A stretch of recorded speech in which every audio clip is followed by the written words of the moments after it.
સ્વાગત છે તમારું ફ્રી એક આજના વિડીયોની અંદર મિત્રો આજના વિડીયોની અંદર આપણે વ્યક્તિગત આવાસ યોજના 2026 વિશે વાત કરવાના છીએ મિત્રો આ વખતે સરકાર દ્વારા નવી આવાસ યોજના જાહેર કરવામાં આવી છે જેમાં દરેક વ્યક્તિ દીઠ 1,70,000 ની સહાય મળશે એટલે કે તમે વ્યક્તિ દીઠ આવાસ યોજના અંતર્ગત ફોર્મ ભરી શકો છો એમાં તમને 1,70,000 ની સહાય આપવામાં આવશે નવા નિયમો મુજબ ફોર્મ કેવી રીતે ભરવાનું છે ઓનલાઈન ભરવાનું છે કે ઓફલાઈન ભરવાનું છે અને આમાં કોને કોને લાભ મળશે કયા કેટેગરીના લોકોને લાભ મળશે કયા કયા ડોક્યુમેન્ટ જોશે આ તમામ માહિતી તમને આજના એક વિડીયોની અંદર આપવાની છે એટલા માટે આજનો આ વિડીયો તમે એન્ડ સુધી જોતા રહેજો આજનો આ વિડીયો તમને પસંદ આવે તો વિડીયોને એક લાઈક કરી દેજો તમે આપણી આ ચેનલ ઉપર નવા હોય તો ચેનલને પણ સબસ્ક્રાઇબ કરી દેજો અને કમેન્ટમાં ખાસ જણાવજો કે તમે આપણો આજનો આ વિડીયો કયા ગામમાંથી અને કયા જિલ્લામાંથી જોઈ રહ્યા છો જેથી કરીને આપણને પણ ખબર પડે કે આપણો આજનો આ વિડીયો આ ગામ આ જિલ્લા સુધી પહોંચી રહે છે તો વિડીયોની શરૂઆત કરી લઈએ સૌપ્રથમ આપણે આ યોજના વિશે વાત કરીશું કે કેવા લોકોને લાભ મળશે અને યોજનાની પાત્રતા શું છે કયા કયા ડોક્યુમેન્ટ લાગશે આ માહિતી તમને આજના વિડીયોની અંદર જોવા મળી રહેશે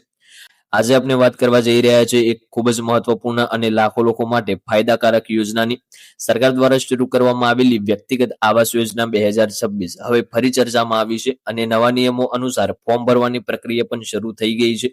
આ યોજનામાં સરકાર તરફથી 1,70,000 રૂપિયાની સહાય સીધી જ ખાતામાં જમા કરવામાં આવતી હોય છે તો મિત્રો આજનો આ વિડીયો છે એમાં જણાવીશું કે યોજનાનો લાભ કોને મળશે કયા ડોક્યુમેન્ટ જરૂરી છે અને અરજી કેવી રીતે કરવી પડશે એટલે વિડીયોને તમે એન્ડ સુધી જોતા રહેજો આગળની વાત અહીંયા કરી લઈએ તો સૌથી પહેલા અહીંયા વાત કરવાની છે કે યોજનાનો હેતુ શું છે મુખ્ય હેતુ યોજનાનો શું છે તો સરકારનો ઉદ્દેશ એ છે કે ગરીબ અને મધ્યમ વર્ગના લોકોને પોતાનું પાકું ઘર બનાવી આપવામાં આવે એટલે કે આપણા જે ભારતમાં જે પણ ગરીબ અને મધ્યમ વર્ગના લોકો છે એમને પોતાનું અહીંયા ઘર બનાવી આપવામાં આવે આજના સમયમાં ઘર બનાવવાનો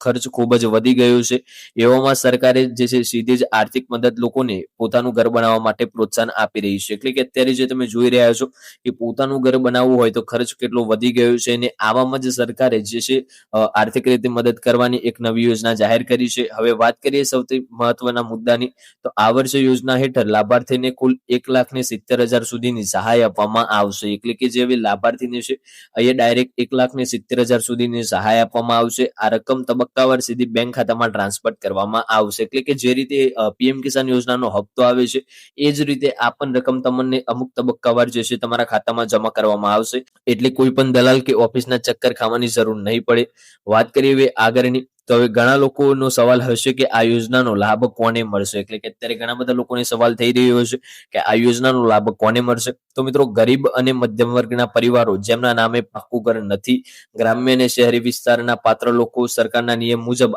આવક મર્યાદામાં આવતા લોકો આ તમામ લોકો આ યોજનાનો લાભ મેળવી શકે છે એટલે કે ગરીબ અને મધ્યમ વર્ગના લોકો આ યોજનાનો લાભ મેળવી શકશે કે જેમના પાસે પોતાનું પાકું ઘર નથી જે શહેરી વિસ્તારના પાત્ર લોકો છે એમને પણ લાભ મળશે સાથે જે અમુક આવક મર્યાદા આવતા લોકોને પણ આ યોજનાનો લાભ આપવામાં આવશે હવે વાત કરીએ જરૂરી ડોક્યુમેન્ટ વિશે તો અરજી કરવા માટે સામાન્ય રીતે નીચેના ડોક્યુમેન્ટ જરૂરી રહેશે આધાર કાર્ડ રેશન કાર્ડ આવકનો દાખલો bank passbook mobile number passport size photo જમીનના દસ્તાવેજ અથવા રહેવાના પુરાવા એટલે કે આટલા ડોક્યુમેન્ટ તમારે સાથે રાખવાની જરૂર છે જેમ કે તમારું આધાર કાર્ડ જે ઓરિજિનલ હોય રેશન કાર્ડ આવકનો દાખલો બેંક પાસબુક કે જેમાં તમે તમારા પૈસા મેળવી શકો સાથે મોબાઈલ નંબર જે આધાર કાર્ડ સાથે અને બેંક સાથે લિંક હોય અને પાસપોર્ટ સાઇઝ ફોટો આ તમામ ડોક્યુમેન્ટ તમારે ફોર્મ ભરતી વખતે સાથે રાખવા પડશે વાત કરીએ હવે આગળની તો ડોક્યુમેન્ટ સંપૂર્ણ અને સાચા હોવા ખૂબ જ જરૂરી છે નહીતર ફોર્મ રિજેક્ટ થઈ શકે છે એટલે કે જે તમારા ડોક્યુમેન્ટ છે એ સાચા હોવા જોઈએ નહીતર તમારું એ ફોર્મ રિજેક્ટ કરી દેવામાં આવશે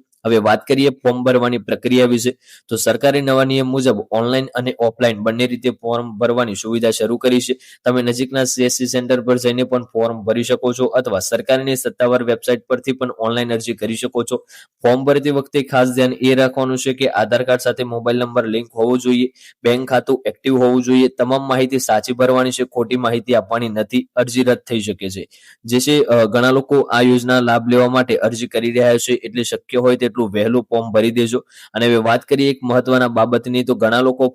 ફોર્મ માત્ર એક નાની ભૂલના કારણે રિજેક્ટ થઈ જતા હોય છે તો અરજી કર્યા પછી તમારી સ્ટેટસ જરૂર ચેક કરવાનું છે અને જો તમારું નામ લાભાર્થી યાદી લિસ્ટમાં આવશે તો સરકાર તરફથી સહાયની રકમ સીધી જ તમારા બેંક ખાતામાં જમા કરી દેવામાં આવશે તો આજનો વિડીયો આપણે એ પૂર્ણ કરીશું આજનો વિડીયો તમને પસંદ આવ્યો હોય તો વિડીયોને એક લાઈક કરી દેજો તમે આપણી આ ચેનલ ઉપર નવા હોય તો ચેનલને પણ સબસ્ક્રાઇબ કરી દેજો અને કમેન્ટ કરીને ખાસ જણાવજો આજનો વિડીયો તમને કેવો લાગ્યો મળીશું આગળના વિડીયોમાં ત્યાં સુધી જય ભારત જય હિન્દ